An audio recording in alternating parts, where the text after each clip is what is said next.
बिस्मिल्लाहिर्रहमानिर्रहीम। मौजूद सामीन व नाज़रीन अस्सलामु अलैकुम व रहमतुल्लाहि व बरकातुहू। आज आपके सामने दो तीन मसाइल अर्ज़ करने हैं। पहला मसला है सजदाए तिलावत। याद रखें, कुरान पाक में जो आयात सजदा हैं उनके पढ़ने से या सुनने से सजदाए तिलावत वाजिब हो जाता है। कुरान पाक में 14 मकामात हैं जहाँ आयात सजदा हैं। 15वां मकाम 17वें सिपारे के आखिर में इमाम आज़म अबू हनीफ़ा के नज़दीक वो आयत पढ़ने से सजदा तिलावत वाजिब नहीं होगा। याद रखें कि सजदा तिलावत चूँकि वाजिब है, कसदन यानी जानबूझ कर छोड़ना ये गुनाह है। अगर रिकॉर्ड शुदा तिलावत है, आप सुन रहे हैं, तो उसमें अगर आयत सजदा आ गई तो उसके सुनने से सजदा तिलावत वाजिब नहीं होगा। सजदा तिलावत के लिए वही शराइत हैं जो नमाज में होती हैं, मसलन जगह का पाक होना, जिस्म का पाक होना, लिबास का पाक होना, बावुज़ू होना। तो इसका तरीका ये है कि अगर कुरान पाक आप पढ़ रहे हैं और आयत सजदा आ गई, उसके लिए आपको खड़ा होना ज़रूरी नहीं है। सजदा तिलावत के बाद सलाम फेरना भी ज़रूरी नहीं है। वहीं बैठे बैठे अल्लाहु अकबर कहकर सजदे में चले जाएं और 3 बार सुबहान रब्बियल आला पढ़ लें, सजदा तिलावत हो गया।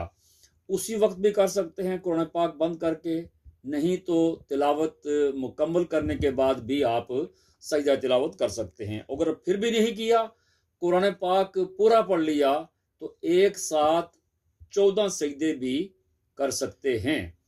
याद रखें कि जैसे हमारे यहाँ मशहूर है कि भाई अस्सलाम वालेकुम, फिर अस्सलाम वालेकुम व रहमतुल्लाह, तो सजदा तिलावत में सलाम फेरना ज़रूरी नहीं है।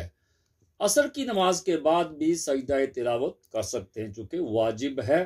नवाफिल पढ़ने की मुमानित है, लेकिन सजदा तिलावत कर सकते हैं।